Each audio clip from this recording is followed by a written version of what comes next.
Toshkent viloyati sudida iqtisodiy ishlar bo'yicha sudlov hay'ati tashabbusi bilan iqtisodiy sudlarda to'lovga qobiliyatsiz deb topilgan korxonalarni davlat reyestridan chiqarishda yuzaga kelayotgan muammolar mavzusida seminar tashkil etildi. Unda viloyat prokuraturasi, Davlat aktivlarini boshqarish agentligining hududiy boshqarmasi, soliq va adliya boshqarmalari hamda O'zbekiston sud boshqaruvchilari assotsiatsiyasi viloyat bo'limi mas'ul vakillari ishtirok etishdi. O'zbekiston Respublikasi to'lovga qobiliyatsizlik to'g'risidagi qonunning 140-moddasining 1-2 qismlariga ko'ra sud tomonidan qarzdorni bankrot deb topish to'g'risida qaror qabul qilishi tugatilishiga doir ish yuritishning boshlanishiga sabab bo'ldi. Tugatilishiga doir ish yuritish tartib-tamoyil muddati 12 oydan oshishi mumkin emas. Zarurat bo'lganda ushbu muddat to'lovga qobiliyatsizlik to'g'risidagi ishda ishtirok etuvchi shaxsning iltimosnomasiga ko'ra yoki sud tashabbusi bilan 3 oygacha uzaytirilishi mumkin.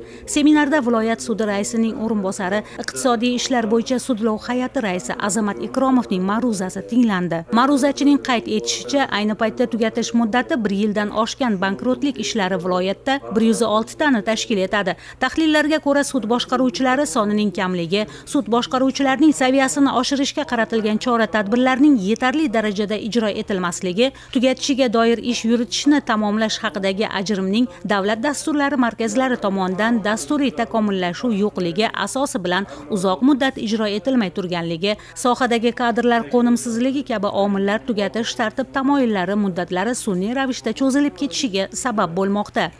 Toshkent viloyat sudining iqtisodiy ishlar bo'yicha sudlov hay'ati va joylardagi tumanlar iqtisod sudlarida yuritilayotgan to'lovga qobiliyatsizlik to'g'risidagi iqtisodiy ishlar bo'yicha bir qator muammolar bor edi. Shu masalalarni o'zaro yechim qilishda, ya'ni o'zaro o'rtadagi to'planib qolgan muammolarni yechimini topish maqsadida vakillar ishtirokida ushbu masalalarni muhokama qilish bo'yicha davra suhbati o'tkazildi. Ushbu davra suhbatida aynan o'sha to'lovga qobiliyatsiz to'g'risida ishlarni olib borilishda, ularni davlat reyestridan chiqarish masalasida bir qator to'siqlarga duch kelayotganlik holatlari o'zaro kelishib olindi. Albatta bu kelgusida ishlarning o'z vaqtida ko'rilishi va yechimini topishi, aynan to'lovga qobiliyatsiz to'g'risida nizolarni belgilangan muddatlarda nihoyasiga yetkazish bo'yicha o'zining natijasini beradigan umiddaman.